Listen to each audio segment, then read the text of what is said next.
दो रंगीन चिड़िया और बूढ़ी चिड़िया। एक घना सरसब्ज जंगल था।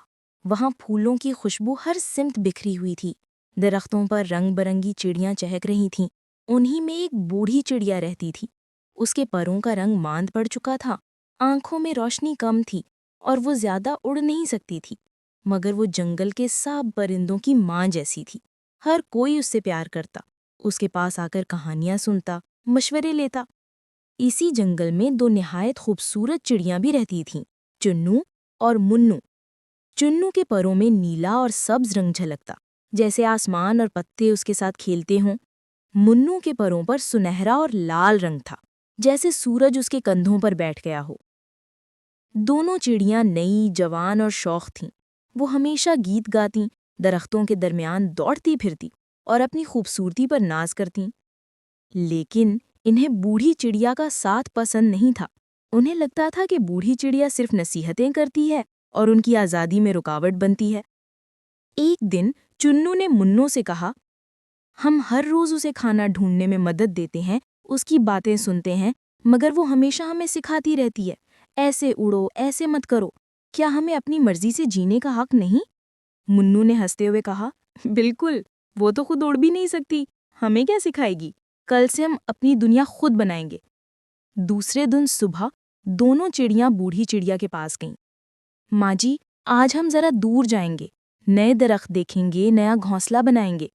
बूढ़ी चिड़िया ने मुस्कुराकर कहा, ठीक है, मगर याद रखो, जंगल के उस पार तेज हवा चलती है, दरख्त ऊंचे हैं, अगर तुम्हें खतरा महसूस हो तो फौरन वापस आ जाना। चुन्नू ने सर झटक कर कहा, हवा से हम नहीं डरते, हम तो बहुत ऊंचा उड़ सकते हैं। और दोनों हंसते हुए उड़ गईं। जंगल के उस पार वाकई एक हसीन वादी थी। रंगीन फूल, शफाफ पानी और पहाड़ों से गिरते झरने। दोनों चिड़ियां वहां खेलने लगीं। वो भूल गईं कि सूरज ढल रहा है और हवाएं तेज हो रही हैं। अचानक आसमान पर काले बादल छा गए, बिजली चमकी, बारिश के कतरे पत्थरों की तरह बरसने लगे। चुन्नू ने डरते हुए कहा, मुन्नू, वापस चलते हैं। लेकिन तेज हवा ने उन्हें घुमाकर अलग कर दिया। मुन्नू एक दरख्त के पीछे छुप गई, मगर चुन्नू दूर जाकर एक कांटेदार झाड़ी में फंस गई। उसके पर जख्मी हो गए और वो बार बार चीखती रही, माँ जी, माँ जी, मगर आवाज किसी तक न पहुंची। इधर बूढ़ी चिड़िया अपने घोंसले में थी। बारिश शुरू होते ही उसने अपने कमजोर परों के बावजूद आसमान की तरफ देखा और दिल में दुआ की, या अल्लाह, मेरी बच्चियां महफूज रहें। फिर वो आहिस्ता आहिस्ता उड़ी। उसकी उड़ान कमजोर थी, मगर दिल मजबूत। वो जानती थी कि मोहब्बत की ताकत जिस्म की कमजोरी पर गालिब आती है। वो दरख्तों, पत्थरों, झाड़ियों के बीच चुन्नू को तलाश करने लगी। आखिरकार उसे एक झाड़ी में लरजती हुई आवाज सुनाई दी, चुन्नू! बूढ़ी चिड़िया जल्दी से उसके पास गई। चुन्नू! चुन्नू ने आंख खोली। माँ जी, मैंने आपकी बात नहीं मानी। वो रोने लगी। बूढ़ी चिड़िया ने मुस्कुराकर कहा, कोई बात नहीं बेटी, तुम वापस आ गई हो, यही काफी है। वो अपने परों से चुन्नू को आहिस्ता आहिस्ता आजाद कराने लगी। बारिश अभी भी तेज थी, मगर उसके दिल में गर्म जोशी थी। आखिरकार उसने चुन्नू को निकाल लिया और उसे अपने परों में छुपा लिया। जब वो दोनों अपने घोंसले वापस पहुंची तो मुन्नू वहां रो रही थी। मैंने सोचा तुम दोनों हमेशा के लिए चली गईं। बूढ़ी चिड़िया ने दोनों को सीने से लगाया। जिंदगी की खूबसूरती सिर्फ रंगों में नहीं, बल्कि एक दूसरे के सहारे में है।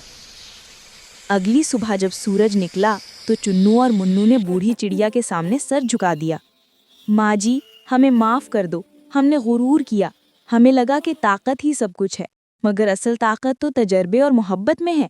बूढ़ी चिड़िया ने मुस्कुराकर कहा, तुमने जो सीखा वही तुम्हें मजबूत बनाएगा। याद रखो, जब तक दिल में आजिज़ी है, कोई आंधी तुम्हें गिरा नहीं सकती। और उस दिन से दोनों रंगीन चिड़ियां ना सिर्फ खूबसूरत रहीं बल्कि दाना भी बन गईं। वो रोज नए परिंदों को सिखाती कि जिंदगी में रंग होना अच्छा है, मगर बुजुर्गों की बात मानना सबसे अच्छा है। तो दोस्तों, आज हम इस कहानी से ये सबक सीखते हैं कि खूबसूरती और जवानी वक्ती हैं, मगर तजर्बा और मोहब्बत हमेशा रहती हैं। जो बुजुर्गों की बात सुनता है वो कभी रास्ता नहीं भटकता।